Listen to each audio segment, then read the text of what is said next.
Chapter है, उसमें आज हम स्टार्ट करने जा रहे हैं स्पाइनल कार्ड। अच्छा जी, कल आपने क्या पढ़ा था?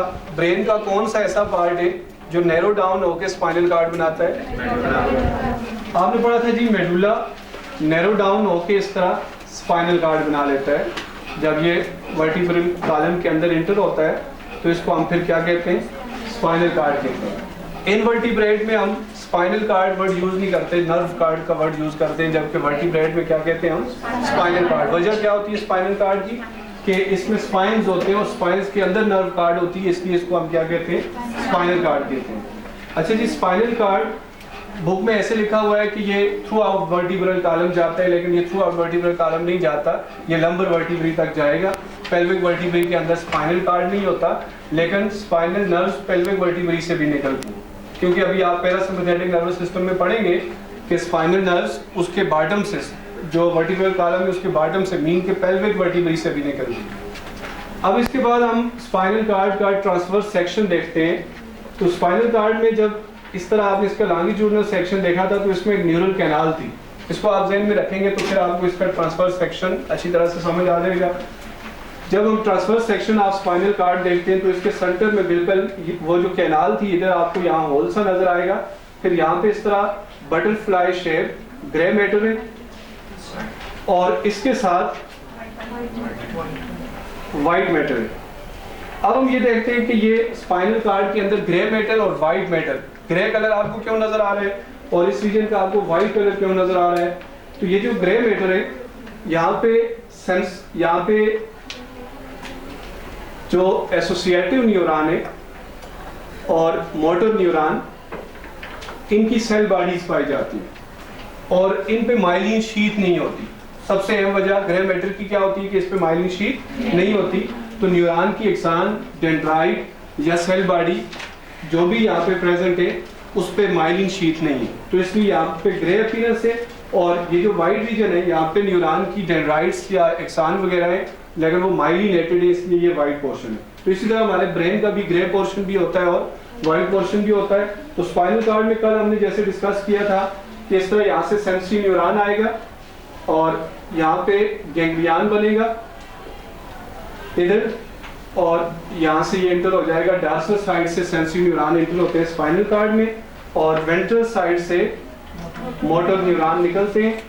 इस तरह मोटर न्यूरॉन बाहर जाते ही आगे दूसरा गैंग्लियन होता है, उसके साथ इसका कनेक्शन है और फिर यहाँ से मोटर न्यूरॉन ऐसे जाएगा, आगे चल के ये एक ही नर्व बन जाएगी। इसी में मोटर न्यूरॉन भी होगा, इसी में सेंसरी न्यूरॉन भी होगा। आपको पता है कि ये स्पाइनल नर्व होगी और स्पाइनल नर्व सारी की सारी क्या होती हैं? मिक्स होती हैं। इनमें सेंसरी न्यूरॉन भी होते हैं और मोटर न्यूरॉन भी होते हैं। तो इस तरह डॉर्सल रूट से सेंसरी मैसेजेस स्पाइनल कार्ड में एंटर होंगे और वेंट्रल रूट से जो डायरेक्शंस हैं ब्रेन की, जो नर्व इंपल्स है, वो जाएगी आगे इफेक्टर्स तक। अच्छा जी, स्पाइनल कार्ड की जब हम फंक्शंस की बात करते हैं कि इसके फंक्शन क्या है, तो एक आपने कहा था कि ये रिफ्लेक्सेस को कंट्रोल करता है, और जब हम कहते हैं ये रिफ्लेक्सेस को कंट्रोल करता है तो रिफ्लेक्सेस इननेट बिहेवियर होती है। क्या होती है? Innate behaviour. इसका मतलब है हमारे स्पाइनल कार्ड का इननेट बिहेवियर में रोल है। और इसके बाद हम बात करते हैं कि इसका और क्या फंक्शन है। तो इसका मेजर फंक्शन ये है कि जितनी बॉडी से नर्व इंपल्स आएंगी, जितने भी सेंसरी मैसेजेस आएंगे, उनको ये ब्रेन तक पहुंचाएगा और ब्रेन से जितनी भी ब्रेन की डायरेक्शंस है, फार इफेक्टर्स, वो यहीं से गुजर के किधर जाएंगी? बॉडी के डिफरेंट पार्ट्स तक जाएंगी। तो ये मैसेजेस को towards brain and away from brain conduct करेगा। ये स्पाइनल कार्ड का फंक्शन है। इसके बाद हम डिस्कस करते हैं जी पेरिफेरल नर्वस सिस्टम।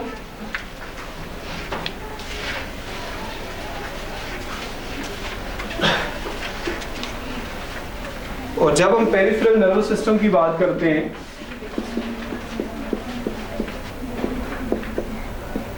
अब बहुत सारे लोगों को peripheral nervous system word to word याद होता है, लेकिन कभी भी आप अगर आप 100 स्टूडेंट से पूछें तो उनमें से सिर्फ 10 स्टूडेंट आपको इसका कंसेप्ट बता सकेंगे कि पेरिफेरल नर्वस सिस्टम क्या है। इसका कंसेप्ट ये है कि आप कहते हैं कि ब्रेन और स्पाइनल कार्ड हमारा सेंट्रल नर्वस सिस्टम है। तो सेंट्रल नर्वस सिस्टम से बाहर हमारी बॉडी में जितने भी मोटर न्यूरॉन है, जितने भी सेंसरी न्यूरॉन है, they are collectively form peripheral nervous system. तो बाद लोगों को यह भी पता नहीं होता क्या हमारे सेंट्रल नर्वस सिस्टम के अलावा भी न्यूरॉन है या नहीं है।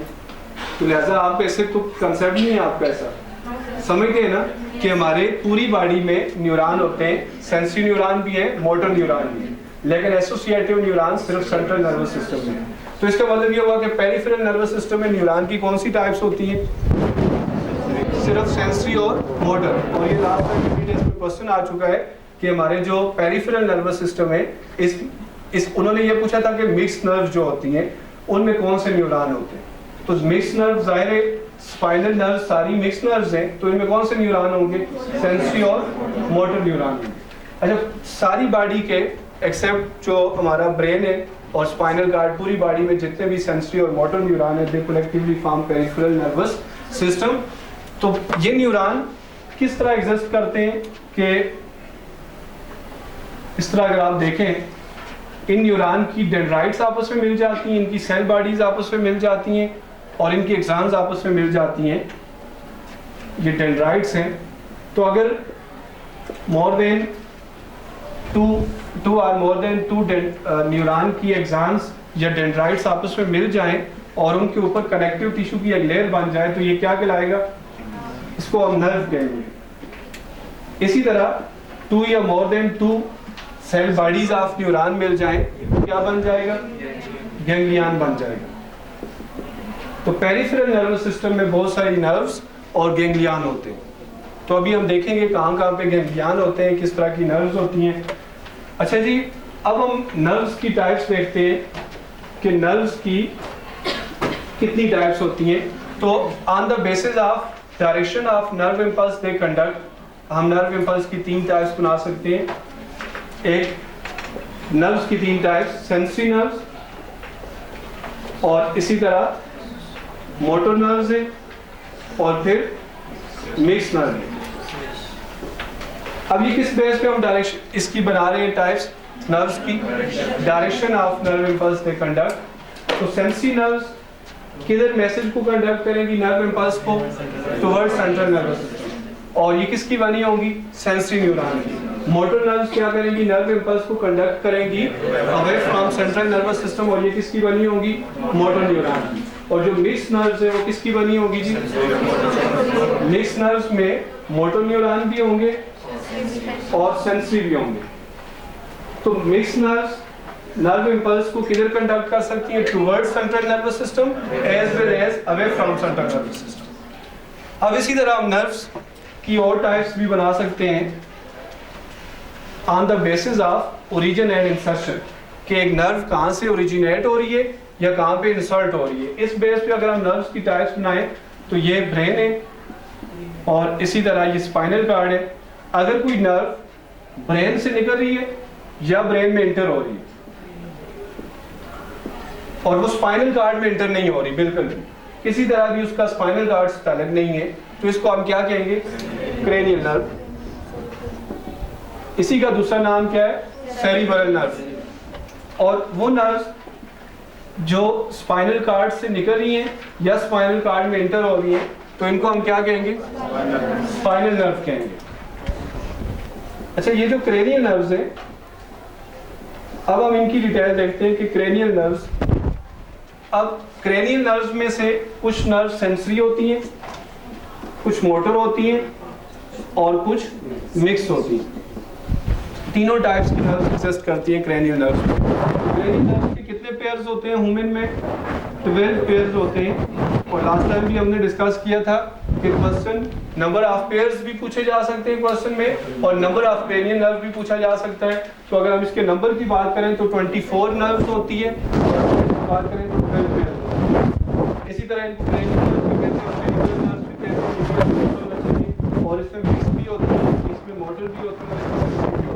फिर बाद लोगों का ये कंसेप्ट है कि जो क्रेनियल नर्व्स हैं जो वो हमारे सिर्फ फेशियल रीजन में होती हैं। ऐसी बात नहीं है, हमारी क्रेनियल नर्व्स हमारे एब्डोमिनल रीजन तक भी जाती हैं, लेकिन ये क्या होता है कि यहाँ से जब नीचे जाती हैं तो ये स्पाइनल कार्ड से पास नहीं होती, इसलिए हम इनको, अगर ये स्पाइनल कार्ड में चली जाएंगे फिर इनको हम स्पाइनल नर्व देंगे। जिसकी एक एग्जांपल अभी आप पढ़ेंगे वेगस नर्व। वेगस नर्व का नाम सुना है ना? तो ये क्रेनियल नर्व है, लेकिन ये हमारे एब्डोमिनल ऑर्गन में भी गई हुई। अच्छा, इसके बाद हम बात करते हैं किसकी? स्पाइनल नर्व्स की। तो स्पाइनल नर्व्स के 31 पेयर होते हैं। कितने पेयर है स्पाइनल नर्व? 31। और इनकी खास बात ये कि all these nerves are mix. अब मिक्स मीन कि ये सेंसरी और मोटर दोनों के बनी हुई है। तो अगर आपसे कोई पर्सन ये पूछ ले कि अगर कोई स्पाइनल नर्व कट जाए जो हमारी लेग की तरफ जा रही है, तो फिर क्या होगा? क्या लेग में सेंसरी स्टिमुलाई रिसीव नहीं होंगे या मोटर फंक्शन भी लॉस हो जाएगा? फीलिंग भी नहीं होगी और मोटर फंक्शन भी क्या हो जाएगा? लॉस हो जाएगा। अगर कोई स्पाइनल नर्व कंप्लीटली बाइसेक्ट हो जाए, कंप्लीटली कट जाए जो लेग्स में जा रही है। अच्छा जी, इसके बाद हम बात करते हैं कि अब हम सेंसरी न्यूरॉन को डिस्कस नहीं करेंगे पेरिफेरल नर्वस सिस्टम में। अब हम ये कहते हैं कि पेरिफेरल नर्वस सिस्टम के जो मोटर न्यूरॉन है, just motor neuron of peripheral nervous system form somatic nervous system and autonomic nervous system. अब ये जो मोटर न्यूरॉन है ये किस तरह सोमैटिक नर्वस सिस्टम बनाते हैं और ये किस तरह ऑटोनॉमिक नर्वस सिस्टम बनाते हैं। बहुत सिंपल वर्ड में आपको बता देता हूँ कि all those motor neurons present in our body outside the brain and spinal cord which innervate skeletal muscles, they form somatic nervous system। Mean के जितने भी मोटर न्यूरॉन है जो क्या करते हैं, हमारे स्केलेटल मसल के साथ अटैच है। इसके लिए स्पेसिफिक वर्ड यूज होगा कि those motor neuron which innervate skeletal muscles of our body, they all form somatic nervous system। And somatic nervous system mean they control voluntary actions। उन तमाम actions को ये कंट्रोल करते हैं जो हमारे कॉन्शियस कंट्रोल में। अब हम इसके बाद बात करते हैं कि those motor neuron which link with organ, are they linked with smooth muscle or are they linked with, आप बता दें, ग्लैंड्स। वो तमाम मोटर न्यूरॉन जो हमारी बॉडी में किसी ऑर्गन के साथ अटैच है, किसी स्मूथ मसल के साथ अटैच है या वो किसी ग्लैंड के साथ अटैच है, वो कौन सा नर्वस सिस्टम बना रहे हैं? Autonomic nervous system. All those neuron motor neuron will form autonomic nervous system. और ये जितने भी हैं, अब ऑर्गन देख लें, स्मूथ मसल्स देख लें और ग्लैंड्स देख लें। स्मूथ मसल और ग्लैंड जितने आपकी बॉडी में ये आपके कॉन्शियस कंट्रोल में नहीं है, तो इसलिए हम ये कहते हैं कि ये मोटर न्यूरॉन कौन सा नर्वस सिस्टम बना रहे हैं? ऑटोनॉमिक नर्वस सिस्टम बना रहे हैं। तो ऑटोनॉमिक नर्वस सिस्टम को फर्दर हम डिस्कस करते हैं। अब autonomic nervous system is further divided into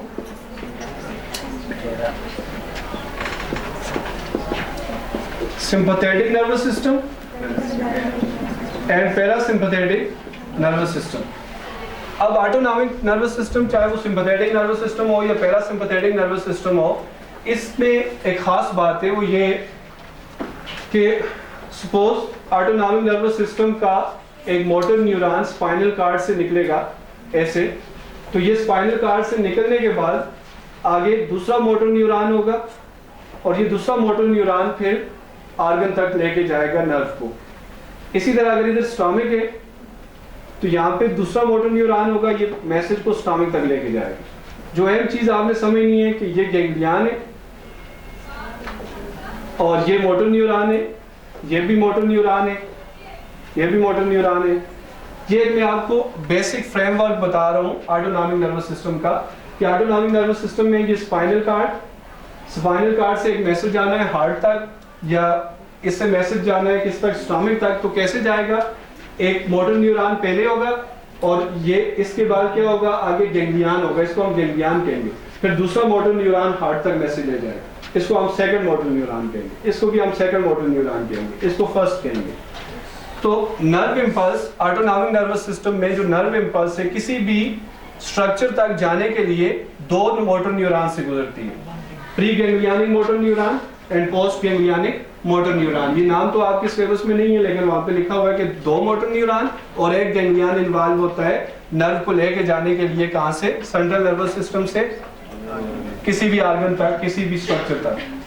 अच्छा, इसके बाद हम बात करेंगे किसकी कि ये जो सिंपैथेटिक नर्वस सिस्टम है, इसकी हम और इसका फंक्शन भी देखते हैं।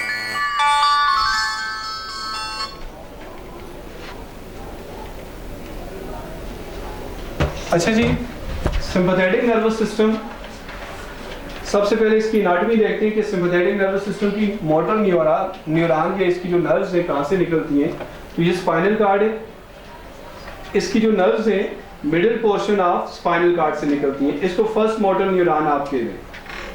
Middle portion of spinal cord से इस साइड भी निकलेंगी, इधर भी निकलेंगी, हम जस्ट एक साइड बना रहे हैं। और बाहर मोटर न्यूरॉन आते ही फौरन यहाँ पे एक गैंग्लियन बनेगा, और ये गैंग्लियन है। इस गैंग्लियन से फिर इस तरह मैसेज चला जाएगा डिफरेंट आर्गन में दूसरे मोटर न्यूरॉन से, इस तरह हार्ट में मैसेज चला जाएगा, और फिर यहीं से इस तरह स्टमक में मैसेज चला जाएगा। अब सारे आर्गन में नहीं बना रहा, यहीं से यूरिनरी ब्लैडर में मैसेज जाएगा, इसी तरह ये मैसेज बाकी इंटेस्टाइन में और डिफरेंट पार्ट्स में जाएगा। तो जो चीज़ हमने समझ ली है वो ये है कि सिंपैथेटिक नर्वस सिस्टम की जितनी भी नर्व्स हैं कहाँ से निकलती हैं, middle portion of spinal cord. First point आपने समझ लिया। और फर्स्ट मोटर न्यूरॉन फौरन एंड हो जाता है स्पाइनल कार्ड से बाहर निकलते ही, फौरन आगे क्या आ जाता है, गैंग्लियन आ जाता है, और फिर वहां से सेकंड मोटर न्यूरॉन स्टार्ट हो जाता है। और ये केस थोड़ा सा डिफरेंट हो जाएगा कि इसमें पैरासिम्पैथेटिक नर्वस सिस्टम के केस में वहां पे ये होता है कि फर्स्ट न्यूरॉन जो निकलता है ये आर्गन के पास जाके एंड होगा और गैंग्लियन आर्गन के पास बनेगा। किस केस में, पैरासिम्पैथेटिक नर्वस सिस्टम के केस में। तो ये आपने जरा सा समझना है इसको। अच्छा, अब हम देखते हैं सिंपैथेटिक नर्वस सिस्टम कब एक्टिव होता है। अच्छा, सिंपैथेटिक नर्वस सिस्टम जब भी हमारी बॉडी को बहुत ज्यादा एनर्जी चाहिए होती है, ये टर्म यूज होती है फाइट एंड फ्लाइट। अब फाइट एंड फ्लाइट का मतलब ये नहीं है कि जब लड़ाई झगड़ा होगा और जब आप स्पीड से दौड़ेंगे तो तब भी ये एक्टिव होगा। जब भी आपकी बॉडी को बहुत ज्यादा एनर्जी चाहिए, अचानक से बहुत ज्यादा एनर्जी चाहिए, प्री प्लान आप नहीं थे कि मैंने ये काम करना है, स्लोली आपने वो काम स्टार्ट नहीं किया, सडनली आपको बहुत ज्यादा एनर्जी चाहिए तो फौरन आपका सिंपैथेटिक नर्वस सिस्टम एक्टिवेट हो जाएगा। और जब ज्यादा एनर्जी चाहिए, आपने भागना है, दौड़ना है, वर्क करना है, तो आपके स्केलेटल मसल को ज्यादा ब्लड फ्लो चाहिए, तो ब्लड फ्लो सारा स्केलेटल मसल की तरफ हो जाएगा, तो इंटेस्टाइन की तरफ ब्लड फ्लो बहुत कम हो जाएगा। तो इस वजह से फिर ये क्या करेगा जी कि डाइजेशन को रिटार्ड कर देगा, रिड्यूस कर देगा। हमारी डाइजेशन क्या हो जाएगी, रिड्यूस हो जाएगी, क्योंकि उस वक्त अगर डाइजेशन होगी भी, फर्स्ट तो डाइजेशन अगर हो तो क्या होगा, वो न्यूट्रिएंट सारे अब्जॉर्ब होकर ब्लड में नहीं आ सकेंगे, ब्लड सर्कुलेशन बहुत कम है। इसके अलावा भी बहुत सारे प्रॉब्लम्स होंगे अगर उस दौरान डाइजेशन होगी। अब दूसरी चीज ये कि ये क्या करेगा, हार्ट बीट को इंक्रीज कर देगा ताकि हमारे मसल्स को मैक्सिमम क्या मिल सके, न्यूट्रिएंट मिल सके, ऑक्सीजन मिल सके, रिस्पिरेटरी रेट साथ साथ इंक्रीज हो जाएगा, और इसके साथ आई पपल क्या हो जाएगा, डायलेट हो जाएगा, ताकि हम चीज़ों को ज़्यादा अच्छी तरह से देख सकें। तो अक्सर मैं ये कहता हूँ कि ये सिंपैथेटिक नर्वस सिस्टम कैसे हमारी हेल्प करता है, क्या इसको हम खुद एक्टिवेट करते हैं या खुद एक्टिवेट हो जाता है ऑटोमेटिकली। जो ही हमें एनर्जी चाहिए ऑटोमेटिकली एक्टिवेट हो जाता है। और ये आई पपल इसमें क्यों डायलेट होता है, आप ये याद रखें कि सपोज की लड़ाई स्टार्ट हो गई है तो आपको ये पता चल जाए कि मुक्के कहाँ से आते हैं और डंडे कैसे आते हैं, नजर आ जाए क्लियर। इसलिए जब भी कोई इस तरह की कंडीशन होती है तो लोग ऐसे आंखें फाड़ फाड़ के देख लेते हैं, वो अपना आई पपल क्या कर रहे होते हैं, डायलेट हो रहा होता है उनका आई पपल, इसलिए वो ऐसे आंखें खो रहे होते हैं। तो ये ऑटोमेटिकली खुद स्टार्ट हो जाता है। ऐसा नहीं होता कि जब कोई गालियां दे और हम ये कहें कि थोड़ी देर आप रुको, मैं अपना सिंपैथेटिक नर्वस सिस्टम एक्टिवेट कर लूं फिर आपसे पूछता हूं, तो वो प्री प्लान हो जाता है और फिर इस तरह ये ऑटोनॉमिक एक्शन नहीं होते, वो वॉलंटरी एक्शंस में कन्वर्ट हो जाएंगे। अच्छा, इसके बाद हम बात करते हैं किसकी जी, कि पैरासिम्पैथेटिक नर्वस सिस्टम कब काम करता है और इसकी एनाटॉमी क्या है। तो पैरासिम्पैथेटिक नर्वस सिस्टम में सबसे पहले इसकी जब हम एनाटॉमी की बात करते हैं कि इसकी नर्व्स कहाँ से निकलती हैं, ये ब्रेन है और ये स्पाइनल कार्ड है। पैरासिम्पैथेटिक नर्वस सिस्टम की कुछ नर्व्स क्रेनियल है, जिनमें एक नर्व है वेगस नर्व। कौन सी नर्व है, वेगस नर्व। और वेगस नर्व को अगर हम देखें तो ये इस तरह यहाँ पे इसके जो गैंग्लियन है वो गैंग्लियन यहाँ जाके बनेंगे। इधर से बहुत सारे मोटर न्यूरॉन ऐसे आ रहे हैं और कोई मोटर न्यूरॉन यहाँ पे पहुंच गया है, कोई इधर पहुंच गया है, यहाँ पे जाके गैंग्लियन बनेगा हार्ट के करीब ऐसे, और इधर जाके गैंग्लियन बनेगा स्टमक के करीब ऐसे। अब उन्हीं ऑर्गन्स को सिंपैथेटिक नर्वस सिस्टम मैसेज दे रहा है, उन्हीं को पैरासिम्पैथेटिक नर्वस सिस्टम मैसेज दे रहा है।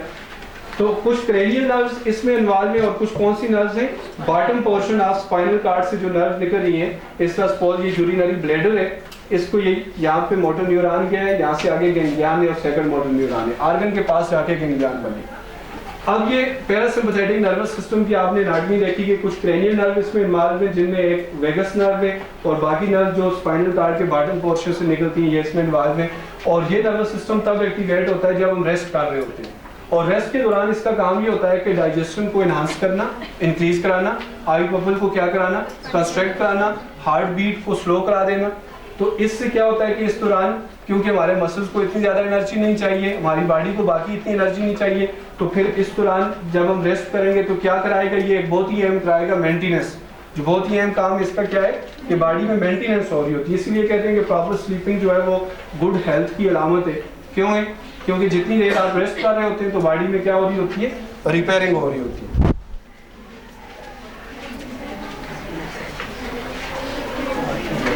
अच्छा, इससे भी लास्ट टाइम क्वेश्चन आ चुका है पैरासिम्पैथेटिक नर्वस सिस्टम से, जो अभी हम डिस्कस करेंगे। अब हम स्टार्ट करें नर्वस डिसऑर्डर्स। और नर्वस डिसऑर्डर्स में सबसे पहले हम बात करते हैं पार्किंसन डिजीज की। अच्छा, ये जो पार्किंसन डिजीज है ये एक नर्वस डिसऑर्डर है। तो सबसे पहले इसके कैरेक्टरिस्टिक्स सुन लें कि इसके कैरेक्टर क्या है, इसके सिम्टम्स क्या हैं। तो जब हम इसके कैरेक्टरिस्टिक्स की बात करते हैं तो हम इसको डिफाइन ऐसे करते हैं कि इसमें इनवॉलंटरी ट्रिमर्स होते हैं। अब इनवॉलंटरी ट्रिमर्स का मतलब है कि बॉडी में थरथराहट पैदा हो जाती है, हाथ ऐसे हिलना शुरू कर देते हैं, सर हिलना शुरू कर देता है। और दूसरी चीज डिमिनिश मोटर पावर, और इसमें मोटर पावर का क्या हो जाएगा, लॉस हो जाएगा। आप रोकने की कोशिश करेंगे, हाथों को हाथ नहीं रोकेंगे, मोटर पावर नहीं। और इसके बाद रिजिडिटी। अब रिजिडिटी लॉस नहीं होती, बॉडी रिजिड हो जाती है, बॉडी के डिफरेंट पार्ट क्या हो जाते हैं, बहुत रिजिड हो जाते हैं। अब ये तीन इसके कैरेक्टरिस्टिक्स हैं। अब ऐसा क्यों हो जाता है, इसकी काजेस क्या हैं? अच्छा, इसमें बड़ी इंटरेस्टिंग बात ये है कि बाकी मेंटल फैकल्टीज पे कोई इफेक्ट नहीं होता, मेमोरी पे कोई इफेक्ट नहीं होता, इंटेलिजेंस पे कोई इफेक्ट नहीं होता, किसी चीज पे कोई इफेक्ट नहीं होता। इसको जब हम अल्जाइमर डिजीज से कंपेयर करते हैं तो उसमें डिक्लाइन इन ब्रेन फंक्शन हो जाता है, जबकि इसमें ब्रेन फंक्शन डिक्लाइन नहीं होते, मेंटल फैकल्टीज डिस्टर्ब नहीं होती। आप ऐसे याद रखें। और इसकी जब हम काजेस की बात करते हैं तो ब्रेन के अंदर जो डोपामीन प्रोड्यूसिंग सेल्स हैं, अगर उनकी डेथ हो जाए, death of dopamine producing cell, तो इससे ये प्रॉब्लम होता है। अब डोपामीन इज अ न्यूरोट्रांसमीटर, और ब्रेन में जो हमारे एसोसिएटिव न्यूरॉन है, ये मोटर न्यूरॉन को मैसेज कन्वे करने के लिए, उनमें नर्व इम्पल्स जनरेट करने के लिए डोपामीन को यूज करते हैं। अगर डोपामीन नहीं होगा तो मोटर न्यूरॉन में फिर प्रॉपर्ली मैसेज कन्वे नहीं होगा। तो इस तरह मोटर पावर फिर क्या हो जाएगी, डिमिनिश हो जाएगी। और इस डिजीज का ऑनसेट क्या होता है जी, 50 से 60 ईयर की एज में इस डिजीज का ऑनसेट होता है। अब यंग एज में भी अगर किसी को ट्रॉमेटिक कंडीशन में या किसी भी कंडीशन से डोपामीन प्रोड्यूसिंग सेल की डेथ हो गई है तो उसके सिम्टम्स सामने आने के चांसेस कम इसलिए होते हैं कि जो रिमेनिंग सेल होते हैं वो इसको ओवरकम कर सकते हैं कुछ हद तक। लेकिन ओल्ड एज में ये प्रॉब्लम फिर सामने आना शुरू हो जाता है। तो इसकी अभी ट्रीटमेंट क्या है, जो अवेलेबल ट्रीटमेंट है इसकी, तो एल डोपा यूज की जा रही है इसकी ट्रीटमेंट के लिए। और अभी साइंटिस्ट इसका एक और सोल्यूशन ढूंढ रहे हैं कि बजाय इसके एल डोपा के हमें इंजेक्शन बार बार देने के, एक ग्लाइल सेल से डिराइव किया हुआ एक न्यूरोट्रॉफिक फैक्टर है जिसको हम एक प्रोटीन कह सकते हैं, GDNF। ये जो GDNF है, glial cell line derived neurotrophic factor, glial cell line कहते हैं जब सेल को हम कल्चर कर लेते हैं। तो उनसे एक प्रोटीन ली गई, इसको मंकी और रैट्स में जब डाला गया तो उनमें क्या हुआ जी, उनमें बूस्ट हो गया डोपामीन का लेवल, बूस्ट अपटेक होगी, बहुत ज्यादा डोपामीन प्रोडक्शन स्टार्ट होगी। तो अब यही GDNF अब किस में डालना शुरू कर रहे हैं, एक्सपेरिमेंटल बेसिस पे ह्यूमन में यही प्रोटीन डालना शुरू कर दें। जब इस प्रोटीन से ये होगा कि उनकी जो रिमेनिंग सेल है वो डोपामीन प्रोडक्शन इंक्रीज कर देंगे। अच्छा जी, इसके बाद हम नेक्स्ट जो प्रॉब्लम है उसको देखते हैं, वो है एपिलेप्सी। अब एपिलेप्सी का प्रॉब्लम आप समझते हैं, इसको कॉमनली हम मिर्गी कहते हैं। ये कन्वल्सिव डिसऑर्डर है, इसको बिल्कुल ब्रीफली एक्सप्लेन करूंगा मैं। कन्वल्सिव डिसऑर्डर ऑफ नर्व, इसमें नर्व्स में कंट्रैक्शन हो जाती है। अब इसमें किस तरह इसके फिट्स पड़ते हैं और इसकी बेसिक बैकग्राउंड क्या है। अब इसकी बहुत सारी टाइप्स हैं, तो जिनमें कुछ टाइप्स इसकी जेनेटिक बेसिस भी हैं उनकी, तो डिफरेंट मल्टीफैक्टोरियल एक प्रॉब्लम है ये। इसमें 30 ईयर से पहले ही बच्चों को अक्सर ये प्रॉब्लम स्टार्ट हो जाता है। अगर 30 ईयर के बाद इस तरह के सिम्टम आए, एपिलेप्सी टाइप सिम्टम, तो उसको हम फिर एपिलेप्सी नहीं कहेंगे बल्कि कोई ऑर्गेनिक डिजीज कहेंगे। तो ये 30 ईयर से पहले ही क्या हो जाती है, इसके सिम्टम सामने आ जाते हैं। अब इस डिजीज में इसका मैकेनिज्म सुन लें कि जिस बंदे को एपिलेप्सी होती है, जब कभी इमोशनल डिस्टर्बेंस हो जाए या कोई भी उसको प्रॉब्लम हो जाए, इसके अलावा कोई प्रॉब्लम हो जाए जिससे वो बहुत ज़्यादा शॉक हो जाए उसको, या नॉर्मल कंडीशन में भी सम टाइम सोचते सोचते अचानक से उसके ब्रेन के ग्रे मैटर में एक इलेक्ट्रिक डिस्चार्ज बनता है। वो जो इलेक्ट्रिक डिस्चार्ज होता है, मीन के बहुत सारे न्यूरॉन में एक दफ़ा नर्व इम्पल्स जनरेट होगी तो उसको हम क्या कहेंगे, इलेक्ट्रिक डिस्चार्ज। तो वो इसी तरह grey matter of spinal cord में जाएगा और वहाँ से पूरी नर्व में जाएगा। वो जो एक इलेक्ट्रिक वेव इतनी हाई वोल्टेज की पूरी नर्व में जाएगी तो फौरन बॉडी में इस तरह की थरथराहट पैदा होगी, कांपना शुरू होगा, वो बंदा ऐसे बैठता जाएगा और जब स्पीड से जो वो जोर से नीचे गिर जाएगा और सम टाइम अनकॉन्शियस हो जाएगा। तो ये क्या होता है जी, ये इसके फिट्स पड़ना शुरू हो जाते हैं, इस तरह की कंडीशन होना शुरू कर देती है। अब इसका डायग्नोस्टिक टेस्ट क्या है कि किस तरह हम इसको डायग्नोज कर सकते हैं कि इस बंदे को वाकई एपिलेप्सी है या कोई और प्रॉब्लम है। तो इसका डायग्नोस्टिक टेस्ट जो है वो है इलेक्ट्रोएन्सेफेलोग्राफी।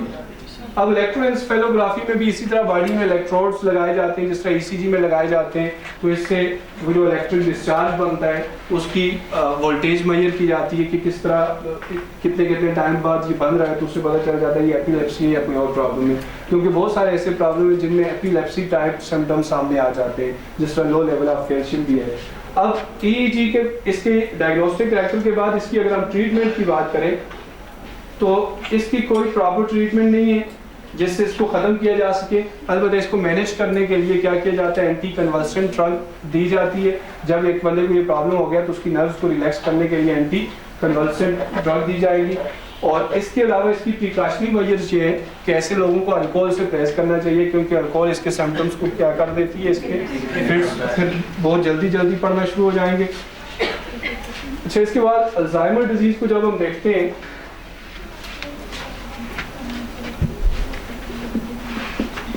अल्जाइमर डिजीज से इससे पहले क्वेश्चन आ चुका है लास्ट टाइम।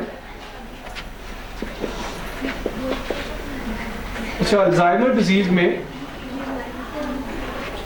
इसमें डिक्लाइन इन ब्रेन फंक्शन हो जाता है। क्या हो जाता है, सारे ब्रेन के फंक्शन क्या हो जाते हैं, डिक्लाइन हो जाते हैं। और जब सारे ब्रेन के फंक्शन डिक्लाइन हो गए तो मेमोरी भी क्या हो जाएगी, मेमोरी भी लॉस होना शुरू हो जाएगा। तो इसीलिए हम ये कहते हैं कि इसके सिम्टम जो है वो डिमेंशिया से मिलते हैं। किससे मिलते हैं, डिमेंशिया। डिमेंशिया जस्ट अगर किसी को सिर्फ डिमेंशिया है तो उसकी मेमोरी लॉस है, लेकिन जिसको अल्जाइमर का प्रॉब्लम है तो उसको डिमेंशिया भी है, साथ बाकी ब्रेन फंक्शन भी क्या हो जाते हैं, डिक्लाइन हो जाते हैं। तो ज्यादातर लोगों में इसकी जेनेटिक प्रीडिस्पोजिशन है, मीन की ये जेनेटिक प्रॉब्लम है ज्यादातर लोगों में, नॉट इन ऑल। और जब जेनेटिक प्रॉब्लम है तो इसका कोई अभी तक अल्जाइमर डिजीज के केस में इसका कोई सोल्यूशन नहीं है। तो इसके लिए फिर हम ये प्रॉब्लम फैमिलीज में रन भी करता है, कोई प्रॉब्लम इसकी ट्रीटमेंट नहीं की जा सकती। तो फिर लास्ट पे हम देखते हैं जी निकोटीन का, जस्ट लास्ट 2 मिनट है कि निकोटीन का हमारे नर्वस सिस्टम पे क्या इफेक्ट होता है,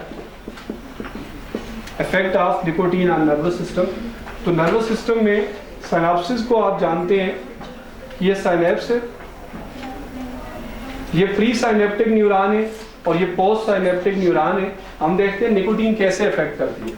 तो निकोटीन का इफेक्ट समझने के लिए आप ये देखें कि यहाँ पे रिसेप्टर होते हैं पोस्ट साइनेप्टिक मेम्ब्रेन पे जो एसिटाइल कोलिन के लिए होते हैं। नॉर्मली ये होता है कि इस मोटर न्यूरॉन में, सपोज ये मोटर न्यूरॉन है, ये दूसरा मोटर न्यूरॉन है, नर्व इम्पल्स आएगी, यहाँ से एसिटाइल कोलिन रिलीज होगा और ये एसिटाइल कोलिन जब बाइंड करता है इन रिसेप्टर पे तो यहाँ से नर्व इम्पल्स जनरेट हो जाती है, समझ रहे हैं। लेकिन ये जो रिसेप्टर है इनको हम एसिटाइल कोलिन रिसेप्टर नहीं कहते, हम इनको निकोटीन रिसेप्टर कहते हैं। याद रखना इनको क्या कहते हैं, क्योंकि इनकी निकोटीन के साथ binding affinity as compare to acetylcholine ज्यादा है। और निकोटीन, ये सपोज निकोटीन का मॉलिक्यूल है और ये एसिटाइल कोलिन का मॉलिक्यूल है, ये दोनों मिमिक करते हैं, दोनों एक दूसरे से मिलते जुलते हैं। तो जब कभी यहाँ से एसिटाइल कोलिन ना भी रिलीज हो, अगर निकोटीन आ जाए, निकोटीन यहाँ पे इफेक्ट कर जाए तो ये रिसेप्टर से बाइंड कर जाएगी और जो ये रिसेप्टर से बाइंड करेगी तो यहाँ से नर्व इम्पल्स जनरेट हो जाएगी। अब ये नर्व इम्पल्स यहाँ से नहीं आई थी, ये सेंट्रल नर्वस सिस्टम से नहीं आई। ये नर्व इम्पल्स कहाँ से जनरेट होगी? सेंट्रल नर्वस सिस्टम के बाहर स्पाइनल कार्ड के इर्द गिर्द किसी जगह से जनरेट होगी, ब्रेन से बाहर किसी जगह से जनरेट होगी। तो सपोज ये मोटर न्यूरॉन आगे हार्ट के पास किया हुआ है, तो इसने हार्ट बीट क्या कर देनी है?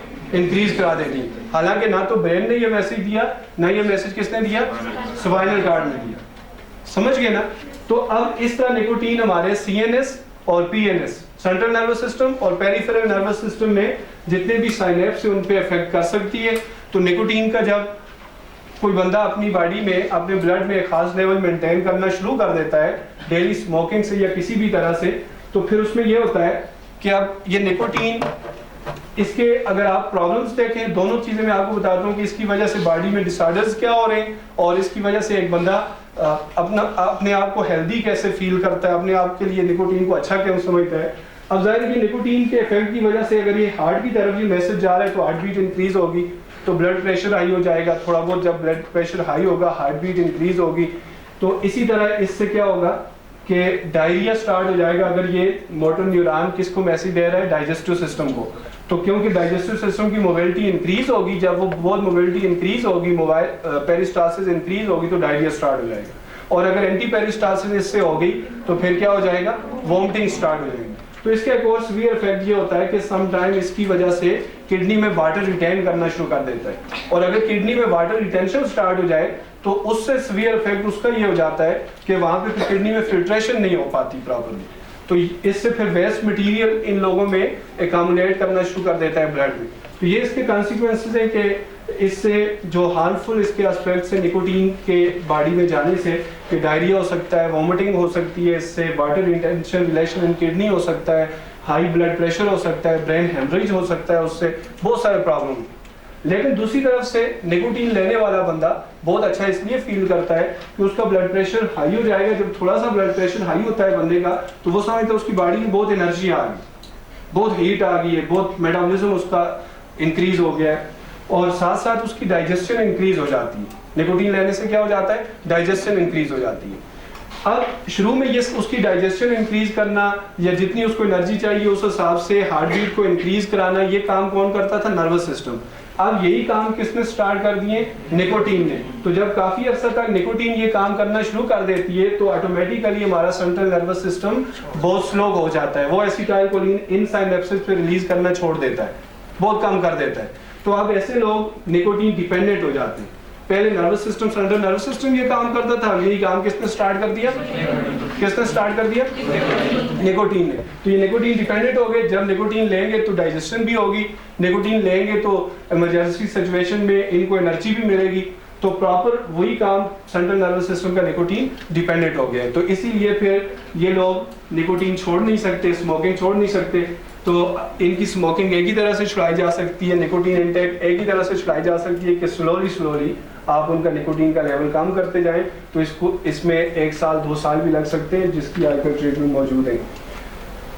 तो इसका एक इंटरेस्टिंग बात जो आपसे शेयर करूं, बॉयज़ के लिए नहीं है ये, गर्ल्स के लिए, जिनके भाई अक्सर खाने के बाद गायब हो जाते हैं। कभी आपने नोटिस किया ऐसा क्यों होता है? क्योंकि अगर वो खाने के बाद उधर ही आपके साथ बैठ के टीवी देखेंगे या सो जाएंगे, बाहर नहीं जाएंगे, तो फिर निकोटीन का लेवल मेंटेन नहीं होगा, उनकी डाइजेशन नहीं होगी, तो वो बहुत बुरा फील करेंगे जब तक वो एक सिगरेट नहीं लेंगे। तो इसलिए जब भी कोई खाने के बाद जा रहा हो ना तो समझ जाए कि वो अपना निकोटीन लेवल मेंटेन करना चाहिए। थैंक यू सो मच कि आज लेक्चर लेट भी हो गया था बहुत। तो मेरे प्रीवियसली आज क्वेश्चन भी आपको बताने थे, और इसके अलावा जो इससे मोस्ट प्रोबेबल क्वेश्चन है वो भी बताने थे, लेकिन आज क्योंकि हमारी एलईडी काम नहीं कर रही, नेक्स्ट इंशाल्लाह कल के लेक्चर में आपको ये भी बता दूँगा। Thank you so much.